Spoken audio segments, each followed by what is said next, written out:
Your whole life flashing before your eyes, really. Think of all the stuff you haven't done that you want to do. Tonight, a story you'll see only on News Channel 5. Newly diagnosed cancer patients coming forward in the Acreage. They're looking for answers as a local law firm looks for new testing in the area. Good evening, everybody. I'm Jim Sackett. And I'm Tanya Rogers in for Kelly Dunn. It's been almost a year since health officials announced they couldn't find a cause for the cancer cluster in the Acreage. Just days after News Channel 5 News broke this news about a new lawsuit in the case, more people are coming forward with new concerns in the area. Contact 5 investigator Dan Krauth joins us tonight with a story you will see only on News Channel 5. Dan? Jim and Tanya, this all started more than 2 years ago when the Contact 5 investigators interviewed a group of mothers living in a small area who had children with cancer. The official investigation ended last November, but for some newly diagnosed patients, their investigation has just begun. Hell. That's the only words I can think of to describe it. Andrew Lott doesn't take small things for granted, like spending quiet moments with his girlfriend, after the 24-year-old was diagnosed with brain cancer in June. They removed a mass out of my brain, like right here on the frontal lobe. He grew up in the center of the cancer cluster study area. His family's now left with lingering questions. I'd like them to take more, initiative and put more into doing something about what's going on out here and not just forgetting about us little people in the Acreage. They're not alone.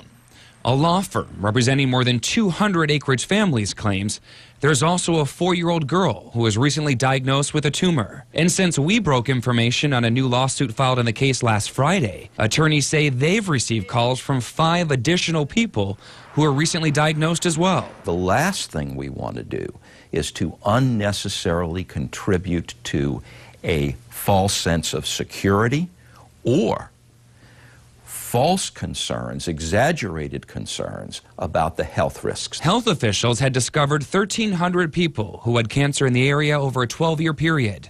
But the number wasn't out of the ordinary. What was the number of children diagnosed. Between 2005 and 2007, it was 3 when we thought we would see 1. Health officials tested the water in more than 50 wells and interviewed hundreds of people. All of the things that were looked at were just really found nothing that was directly related to this. They're still monitoring the situation, but only children's cases and looking for overall trends. They haven't confirmed any new pediatric cases. Not at this point, no. Meanwhile, attorneys are pressing for more long-term testing. One of our biggest concerns has always been the surface water and the lack of testing that has been done. Concerns the Lott family are left with as Andrew continues his struggle with chemotherapy and radiation. I want to know what caused it. That's my main thing. I want to know how I got brain cancer from being so young. Health officials say they did not test the surface water in the Acreage because they already knew it contained some chemicals from farm and business runoff over the years, but they say the levels were nothing out of the ordinary. They have no plans of testing any more water. We, of course, will keep you updated on what happens. Dan Krauth, WPTV, News Channel 5.